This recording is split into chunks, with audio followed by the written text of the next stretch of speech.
আল্লাহর দয়া আমাদের উপরে কম না বেশি?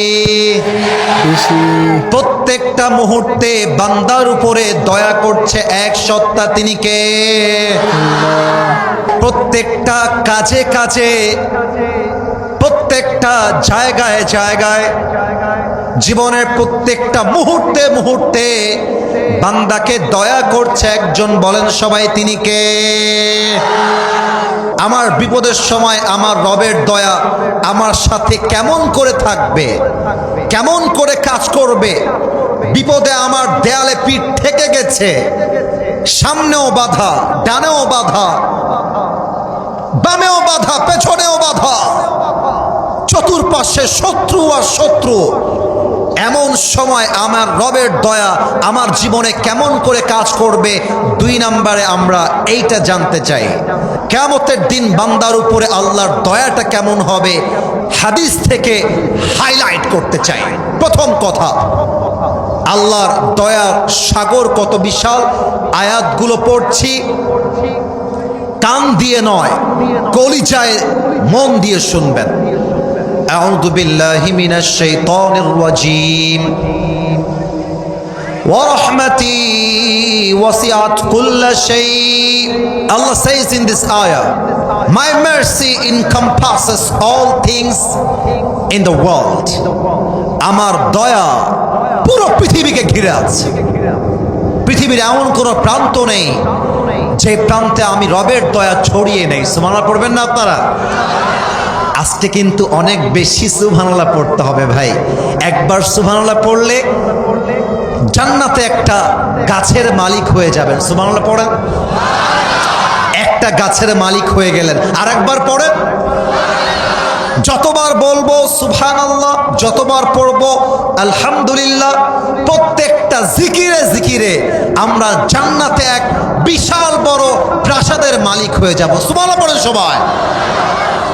আমার রবের দয়া পৃথিবীর এমন কোথাও নেই যেখানে নেই। আর একটা আয়াত তেলাওয়াত করছি রবের দয়া বোঝাবার জন্য। قل يا عبادي الذين أسرفوا على أنفسهم لا تقنطوا من رحمة الله. Oh my prophet, tell your ummah, if you have committed huge mistakes in your life, if you have committed huge sins in your life, la taqnatu min rahmatillah, never lose hope from the mercy of your Lord.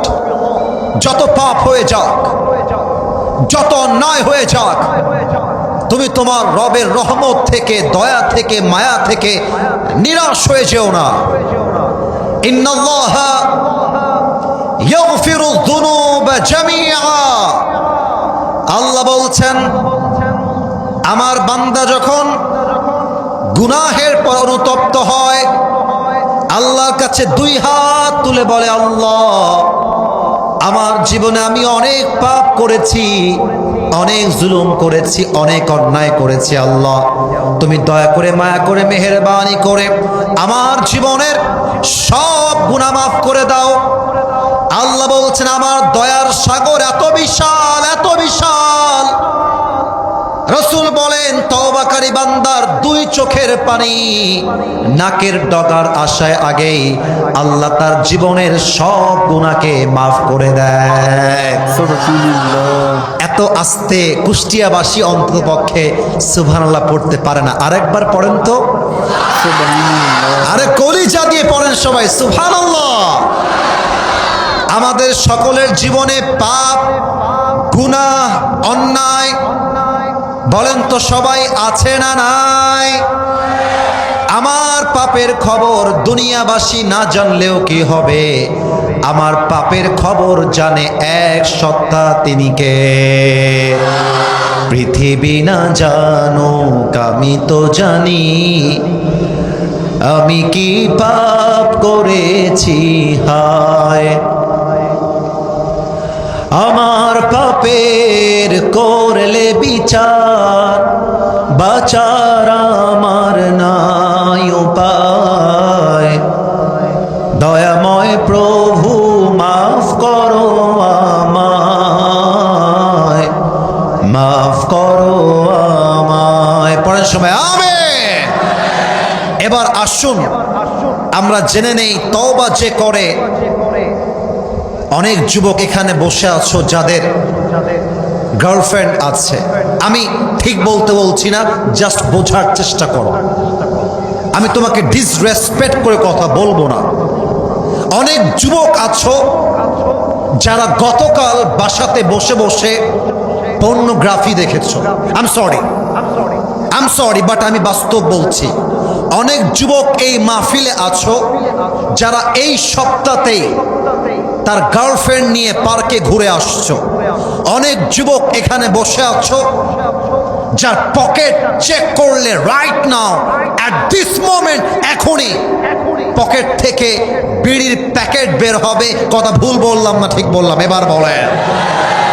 অনেক যুবক তোমরা আছো, even অনেক যুবক এখানে বসে আছে যাদের অ্যান্ড্রয়েড ফোনের গ্যালারি চেক করলে, গুগল চেক করলে, ইউটিউব চেক করলে, টিকটক চেক করলে, ফেসবুক চেক করলে শত শত নারীর অশ্লীল ভিডিও খুঁজে পাওয়া যাবে, পর্নোগ্রাফি খুঁজে পাওয়া যাবে, হিন্দি গান খুঁজে পাওয়া যাবে। কথা ভুল না ঠিক? না এত আস্তে বললে ওয়াজ হবে না। কথা ভুল না ঠিক? দেখো, তুমি যদি এখনই তওবা করো, আল্লাহ তোমাকে মাফ করবে। কেমন করে? আমি দয়াটা বোঝাই। এই আপনাদের কুষ্টিয়াতে থানা আছে না? এই যে কথা না বললে ওয়াজ করি কেমন করে? থানা আছে না? আদালত আছে না? পুলিশ আছে না? জেল হাজত আছে না? মনে করেন আমি আসিফ হুজুর কুষ্টিয়ার সোনাইডাঙ্গার মাটিতে এসে একটা মোবাইল ফোন চুরি করলাম। এক্সাম্পল, জাস্ট উদাহরণ দিচ্ছি। সোনাইডাঙ্গার যুবকরা মিলে আমার নামে কেস করলো, মামলা হলো, আমাকে পুলিশে দেওয়া হলো, থানায় গেলাম। 30 দিন পরে আমি আবার থানার থেকে মুক্তি পেলাম। থানার খাতায় আমার নাম লেখা হলো আবরারুল হক আসিফ। মোবাইল চুরির অপরাধে তিনি একজন আসামি। আমি বের হয়ে গেলাম। 1 মাস পরে আমি এবার একটা R15 চুরি করলাম, আবার জেলখানায় গেলাম। আবার বের হলাম। এবার বের হয়ে আমি পকেট মারলাম, টাকা চুরি করলাম। 1 বার গেলাম, 2 বার গেলাম, 3 বার গেলাম, 4 বার গেলাম। এইভাবে আমি যখন 4 থেকে 10 বার যাব, জেলখানার খাতায় আমার নামটা ব্ল্যাক লিস্টে চলে যাবে। দাগি আসামি, দাগি চোর, দাগি ডাকাত, দাগি বড় এক আসামি। কিন্তু আল্লাহর আদালত একদম ভিন্ন। আল্লাহর থানার সিস্টেম হলো, এক বান্দা জেনা করে ফেলেছে, অন্যায় করে ফেলেছে।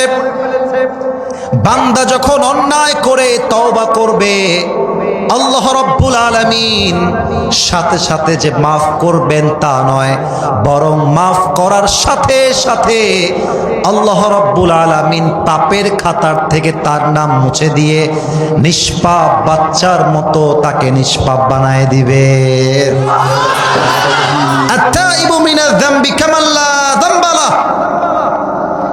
গুনাহ থেকে তওবাকারী ব্যক্তি যেন এমন, যেন সে কখনো কোনো গুনাই করে নাই। Just like a new born baby.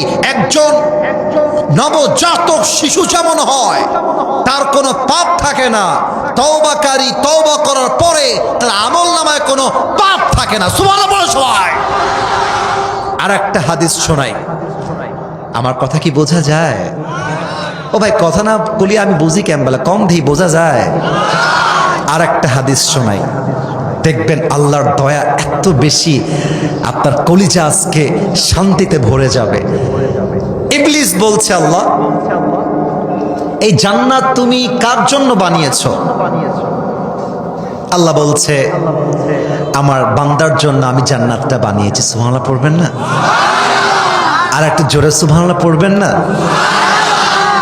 তো ইবলিস বলছে, আল্লাহ দিস ইজ মাই চ্যালেঞ্জ, এটা আমার চ্যালেঞ্জ।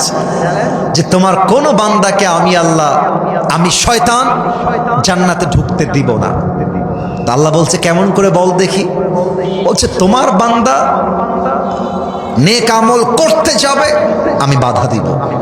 ও অন্যায় কাজ করবে, পাপ করতে করতে মরবে, ওর জীবনে কোনো সওয়াব বলতে কিছুই থাকবে না। আল্লাহ বলছে ও আচ্ছা আচ্ছা তাই, ওকে, চ্যালেঞ্জ ইজ অ্যাকসেপ্টেড।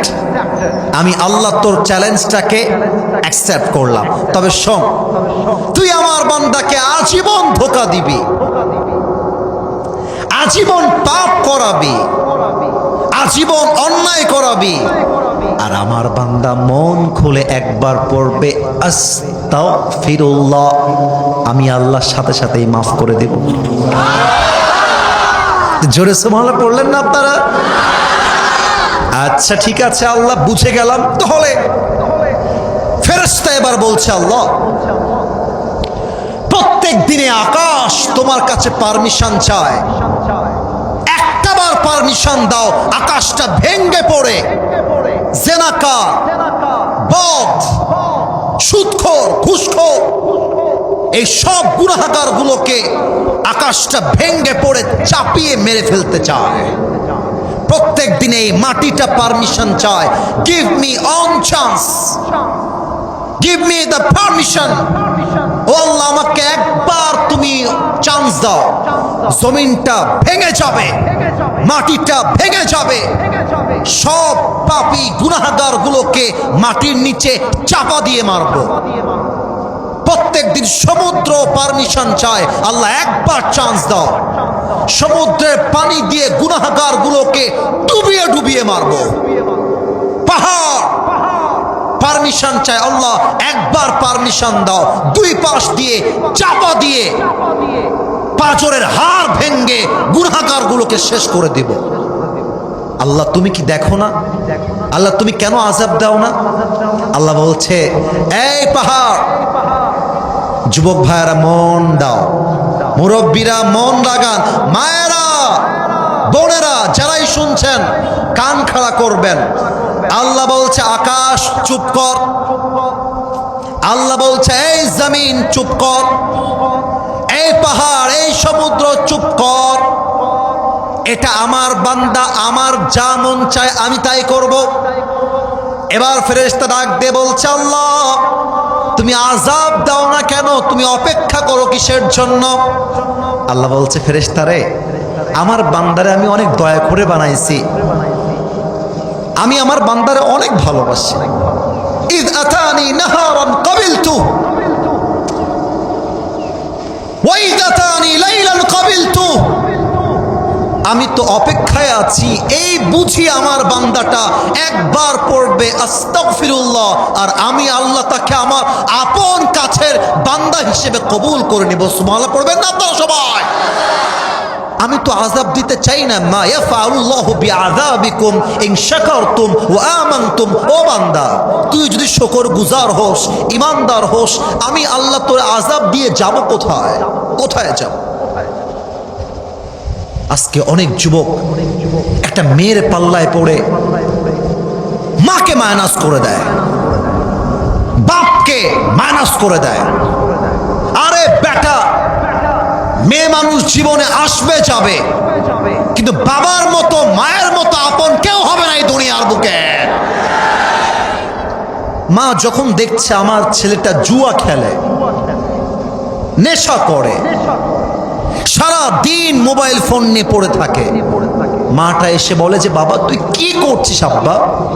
ও আব্বা তুই কি করতেছিস, সব কি করিস আব্বা, তুই এসব বাদ দে। ওই যে মায়ের কথা, আব্বা তুই কি করছিস, এই কলিজাটা মায়ের ছিঁড়ে যায়। বাবার কাছে যখন কল আসে আপনার মেয়ে হোটেলে গিয়ে ধরা খেয়েছে, আস্তাগফিরুল্লাহ, আই এম সরি, আমার কথা আপনারা খারাপ ভাবে নিবেন না। বাবা যখন শোনে আমার মেয়েটা পার্কে গিয়ে অশ্লীল কাজ করতে গিয়ে ধরা খেয়েছে মানুষের হাতে, বাপের কলিজা ছিঁড়ে যায়, মায়ের কলিজা ছিঁড়ে খান খান হয়ে যায়। তখন মা যে ফোনটা ধরে বলে যে মা তুই কি করলি, ওই যে কি করলি এই কথার মধ্যে যে মায়ের কলিজায় কত আগুন জ্বলে, বাপের কলিজায় কত আগুন জ্বলে, এটা একটা বাবা ছাড়া একটা মা ছাড়া কেউ বুঝাতে পারবে না। আল্লাহ বলছে বান্দা তুই কি করছিস, ইয়া আইয়ুহাল ইনসানু মা গররাকা বিরাব্বিকাল কারীম, ও বান্দা তুই যাস কোথায়, আমি তোর রব, আমি তোরে বানাইছি, তুই যাস কোথায়। এই বান্দা मैं तो तेरा हूं, तू बस मेरा बन जा, और ये याद रख अगर तुझे अल्लाह मिला तो सब कुछ मिला, अगर तुझे अल्लाह ना मिला और दुनिया में तुझे सब कुछ मिल गया फिर भी तुझे कुछ भी ना मिला। ठीक ना बोले? আল্লাহ বলছে একবার আয়, একবার আমার কাছে আয়, আমাকে বল যে আল্লাহ আমি তওবা করলাম, তুই বলার সাথে সাথে আমি আল্লাহ তোকে আমার বন্ধু হিসেবে গ্রহণ করবো। সুবহানাল্লাহ বলেন। তাহলে একবার আমরা তওবা করে দ্বিতীয় পার্টে যাই। বলেন তো সবাই আল্লাহ। একটু মন থেকে বললে খুশি হব। বলেন আরেকবার আল্লাহ। তোমার শাহী দরবারে, আওয়াজটা একটু কমে গেছে, আরেকবার শাহী দরবারে। তোমরা কেউ লজ্জা পেও না, তোমরা আমার কলিজা, যুবকরা আমার ভালোবাসা। তোমরা ফেসবুকে দেখো যুবকরা আমাকে কি পরিমাণ ভালোবাসে, তোমার মাথা ঘুরে যাবে। মানুষের বাড়ির টিন মিন সব ভেঙে দেয়, গাড়ি ভেঙে দেয় ভালোবাসার জোরে। এই যুবকরা হচ্ছে আমার কলিজায় বসবাস করে। যুবক ভাইরা আমার, একবার আমার সাথে বলো না, বলেন না একবার আল্লাহ। ও আমার আল্লাহ, তোমার শাহী দরবারে দিল থেকে তোমার এই অধম বান্দা তওবা করছি, আরেকবার তওবা করছি। ও আল্লাহ, তুমি আমারে, ও আল্লাহ মাফ করে দাও, আরেকবার মাফ করে দাও। পড়েন সবাই আমিন। তাহলে আয়াত এবং হাদিসগুলো দ্বারা কি বুঝলেন? আল্লাহর দয়া কম না বেশি? দুই নাম্বার পয়েন্টে কি যাওয়া যায়?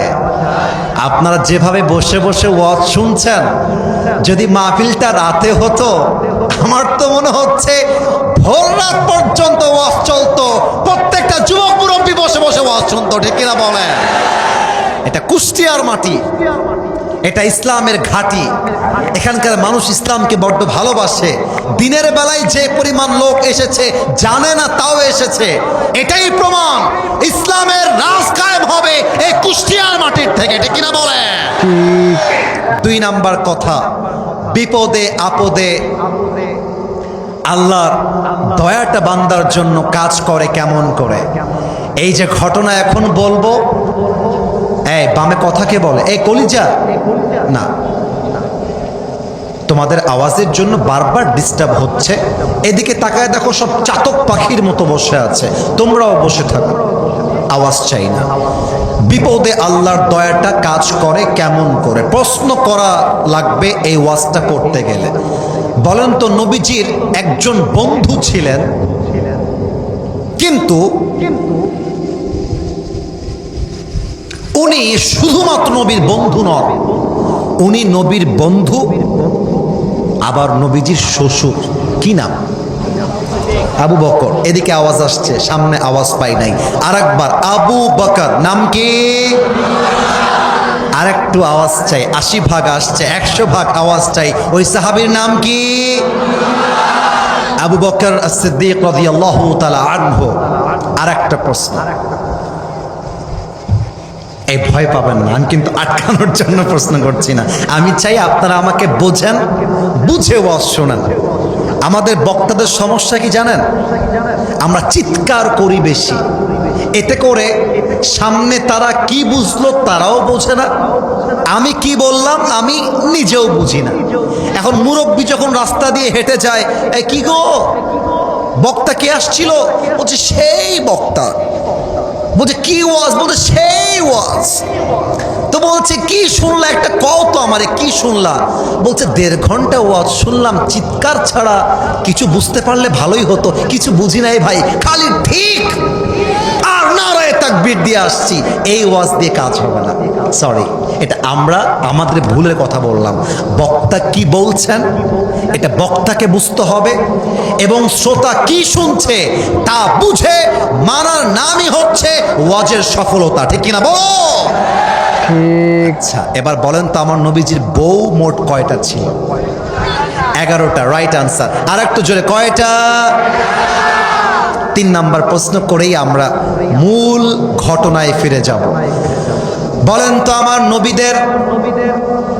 আমার নবীর যে সমস্ত স্ত্রীরা ছিল, সবচাইতে কম বয়সে নবীজি একজনকে বিয়ে করেছিলেন, নাম কি ছিল? আয়েশা রাদিয়াল্লাহু তাআলা আনহা। বিয়ে হয়েছিল মাত্র 6 বছর বয়সে। বলেন তো দেখি কয় বছর বয়সে? 6 বছর বয়সে। এবার আমি বোঝাবো বিপদের সময় বান্দার উপরে আল্লাহর দয়াটা আসে কেমন করে।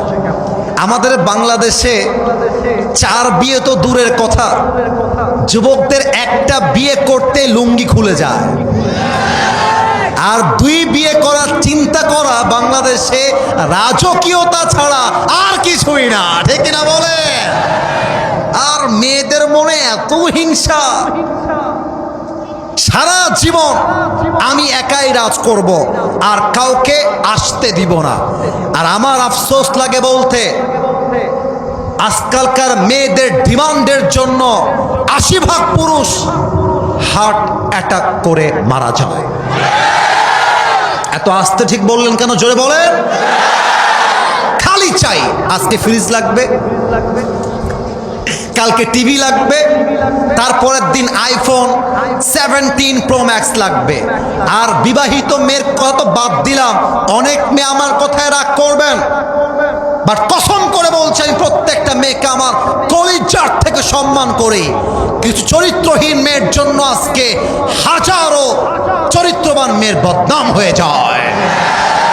কিছু মেয়ে আছে একটা আইফোন পাওয়ার জন্য কক্সবাজার পর্যন্ত চলে যায়। নাই নাই এরকম মেয়ে নাই। তবে একটা কথা মাথায় রাখবেন, সব মেয়েকে এক পাল্লায় মাপলে হবে না। পুরুষরাও কিন্তু দুধে ধোয়া তুলসী পাতা নয়। আর কি বলবো, বোরকা পড়লে তো আজকাল কনফার্ম জান্নাতি হওয়া যায় না।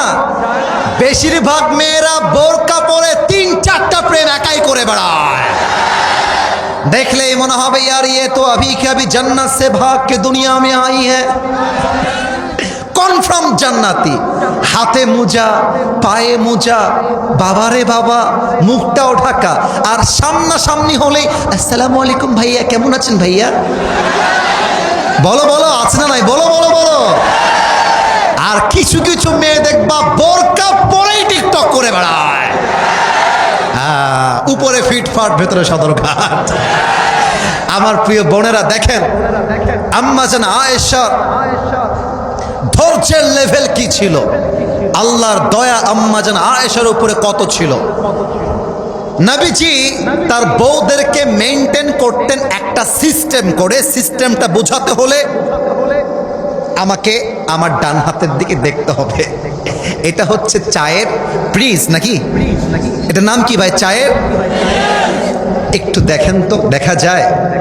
একটু কথা বললে ভালো হয়, দেখা যায়? আমি বলতেছি নবীজি তার ওয়াইফদেরকে ঘোরাতেন কেমন করে, এতগুলো বউকে হক আদায় করতেন কেমন করে, এটা বলার পরে আল্লাহর দয়ার দিকে যাব। নবীজি প্রতি মাসে তোদের নুনু কেড়ে দেবো একেবারে বাচ্চারা, মুসলমানই হয়নি। আর ড্রোনের দিকে তাকায় থেকে তোর বিয়ে হবে না কিন্তু, খবরদার। এই ড্রোন নামাও, ড্রোন নামাও, কাউসার নাকে উড়াও নামাও, আর দরকার নাই। আমার কথা একটা, ওয়াজ কান দিয়ে নয় কলিজা দিয়ে ওয়াজ শুনতে হবে, ঠিক কিনা বলেন? সময় খুবই কম, টাইম বলতে গেলে একদম শেষ। এটা চায়ের প্রিজ, এটার নাম চায়ের। নবীজি লটারি করতেন, লটারি। সব বইয়ের নাম একটা প্রিজে রাখতেন। যার নামটা উঠতো তাকে নিয়ে তিনি ঘুরতে যেতেন। এবার কথা বোঝা যায় নাকি যায় না বলেন? তো বইয়ের নাম রাখা আছে, এখানে একটা নাম তুলেছে, নাম তুলে খুলেই দেখছে আম্মাজান আয়েশার নাম চলে এসেছে। সুবহানাল্লাহ পড়বেন না আপনারা? এবার আম্মাজান আয়েশাকে নিয়ে নবীজি ঘুরতে বের হয়েছেন, কিন্তু মাঝ রাস্তায় আম্মাজান আয়েশা হারিয়ে গিয়েছেন। এরপরে নবীজি একজন সাহাবী, তার নাম হচ্ছে আব্দুল্লাহ ইবনে আব্বাস, আব্দুল্লাহ ইবনে মুআত্তাল, তাকে পাঠিয়েছে, যাও তুমি আয়েশাকে নিয়ে আসো। যখন আয়েশাকে নিয়ে আসছে, কাফেররা অপবাদ দিয়েছে, আপনারা নাউজুবিল্লাহ আসতে পড়বেন না, অপবাদ দিয়েছে আয়েশা নাকি আব্দুল্লাহ ইবনে মুআত্তালের সাথে রাস্তায় জেনা করে তারপরে মদিনায় আসছে। নাউজুবিল্লাহ, আরো একটু জোরে নাউজুবিল্লাহ বলবেন না? এই মুসলমানের বাচ্চারা, আমাকে আওয়াজ দিয়ে বলতে হবে, আয়েশার মতো একজন পুত পবিত্রা নারী কখনো জেনা করতে পারে? এত বড় একটা অপবাদ, কিন্তু আয়েশা ভেঙে পড়েন নাই। নবীজি আয়েশাকে হালকা হালকা অবিশ্বাস করেছে, হাদিসে আসছে। ইভেন নবীজির শ্বশুর আবু বকর তিনিও বলেছে, আয়েশা ভুল হলে আল্লাহর কাছে তওবা করো। আয়েশা বলছে, এবার আল্লাহর দয়া ছাড়া আমাকে কেউ বাঁচাতে পারবে না, আমার পিঠটা দেয়ালে ঠেকে গেছে। আল্লাহ বলছে, আয়েশা আমার দয়া তোমার সাথে আছে, টেনশন নাই। আল্লাহ তাআলা আয়েশার চরিত্রকে পবিত্র প্রমাণ করবার জন্য কোরআনে তার চরিত্রকে পবিত্র করবার জন্য তার দয়ার সাগর দিয়ে আয়াত নাজিল করে দিয়েছে। সুবহানাল্লাহ পড়েন। আল্লাহ বলছে, ওয়াতুইজ্জু মান তাশা ওয়া তুদিল্লু মান তাশা, আমি আল্লাহ যার সম্মান বাড়ায় দিব তার সম্মান কমিয়ে দিবে, এমন বাপের বেটা জন্মগ্রহণ করে না। অতএব বিপদে পড়লে ভয় পেও না, বুক চিরে দাঁড়িয়ে যাও, আল্লাহর ভরসায় সাহসটা বাড়াও, আল্লাহর নামে আগুন জ্বালাও বুকে, সত্যের পথে চলো, সাহস রাখো মুখে, থেমে গেলে চলবে না, রক্তে আগুন ধরাও, আল্লাহর সৈনিক তুমি, সেই পতাকা উড়াও। আরে আল্লাহ যখন পাশে, কিসের এত ভয়? তাওয়াক্কুল করো, কাছে আসবে বিজয়। আধারে ভয় পেও না, আলো আছে আড়ালে, অন্ধকার পালিয়ে যাবে তুমি উঠে দাঁড়ালে। Never lose hope from the mercy of your Lord. অতএব মাগরিবের আজানের সময় হয়ে গেছে, একটা লাইন বলেই শেষ করতে চাই, বলা যাবে? এই পারমিশন পাই নাই, বলা যাবে? লাইন শেষ হবে, দোয়া হবে। আল্লামা ইকবাল লিখেছেন আল্লাহর দয়া নিয়ে, আজান হলেও এই লাইনটা শেষ হবে। That's not a big issue, একজন উত্তর দিলেই দ্যাটস এনাফ। আমি আল্লাহর দয়া বোঝাবার জন্য একটা উর্দু 8 লাইনের কবিতা বলছি আল্লামা ইকবালের। আল্লামা ইকবাল লিখেছেন, गम के बाद खुशी जरूर आती है और ये खुशी रब के तरफ से ही आती है, हर रात के बाद दिन की रोशनी छा जाती है और सब्र करने वालों को नेमत मिल ही जाती है, जो दुख में भी रब को याद करता है रब उसका हाथ कभी नहीं छोड़ता, जो दुनिया से कुछ ना कहे बस अपनी रब से कहता है, उसकी दुआओं का जवाब खामोशी में आता है, इसलिए जब तुझे मांगना हो तो उसी से मांग, जब तुझे पुकारना हो तो उसी को पुकार, और जब तुझे भरोसा करना हो तो उसी पर कर, क्योंकि भरोसे के काबिल सिर्फ वही है, वो तेरा रब है, वो तेरा अल्लाह है। ठीक ना बोलो? অতএব বিপদে আপদে আমাদের দয়ার সাগর খুলে দিবে এক সত্তা। আওয়াজ দিয়ে বলেন, তিনি কে?